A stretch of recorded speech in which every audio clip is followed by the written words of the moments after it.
guys, so far so good on the bed sheets and the mattress removing, because I've been up and down on it, and I kind of permanently put in the air conditioner, kind of. I didn't cut to fit the insulation and everything, I just kind of stuffed the holes around it. And to secure it from break-ins, I got a piece of wood jammed up in between here, so no one can lift up the window. But that doesn't stop them from pushing the air conditioner in, obviously. I can actually put the air conditioner out further, but not really because of the way things are set up. The flaps on the outside are already maxed out and pressing up against everything. That's as far in as they extend, these flaps. So basically that means, guys, it is what it is right now. I'd have to remove these flaps, but then all that's holding the window in is just this top rail, which isn't that good, and then I got huge gaps to fill there, so that's not too good at all. So right now I'm just going to leave as is, but I got the window secured somewhat with this block of wood, and this window wants to fall down anyway. It doesn't hold itself up. And this piece of wood's probably not going to do anything, but it's more likely that one will be fine. And since it's crooked on an angle, they can't lift it up anyways. And they could possibly push the air conditioner in to get in.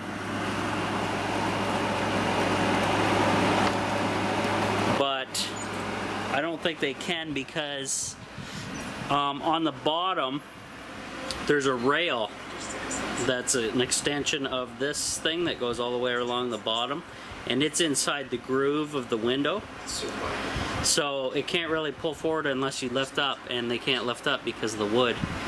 So there you go. I'll give you an update on temperatures here, guys. It's a scorcher even with the air on. 97.5 plus add that humidity on there. Wowzer. Wowzer, guys. I turned the other fan on, by the way, and it's going to stay on 24/7 too. And AC's pulling 3.5 amps at 120 volts. And the solar is bringing in 4.37 amps. And this guy is not very warm because I'm not bringing in 40, 60 amps like that crazy first day where the MPPT charge controller was saying hello to the new panels. But now that it's kind of settled down and the algorithms kicked in with my programmed in safety things for the lithium iron phosphate batteries, safety controls, I think we're good. And no more overvolting, guys. The charge controller actually is doing what it's supposed to do. It's going into float mode, floating the batteries, instead of overvolting. How about that? First time. So it must have had to reset. After the reset, it must have kind of figured its way around the batteries and the solar panels. So that's cool. So now I don't have to move the air conditioner again until winter or fall, which is a bonus, because I hated every time I get here put it in. That was stupid. So now it's in. Now it's not perfect whatsoever. There's some insulation sticking out because I didn't cut it to fit perfectly yet, because we're in the tail end of summer, guys. It's July, halfway through July, August, and then after that it's September, October, we're into fall, so a couple months at the max. So most of my summer was spent saving up and working my bag off for the new solar panels, and I'm appreciating them now. Now, I can't wait to see how they perform in the wintertime. And obviously, guys, my loads, heavy loads, will drop in the wintertime because I won't be having an air conditioner running, obviously. I'll have mostly just fans and electric heater mat pads to keep the batteries warm running, which is sweet. And yeah, pretty sweet, I think. Can't really beat that. So until my other stuff comes in, I'm not going to rewire anything because I need to have all my components on hand, come up with a game plan, and go from there. And that's pretty sweet. So I'll show you the bottom of the IBC tote. So after the fire, I showed you this before, look at the gunk and residue in the bottom of the tank.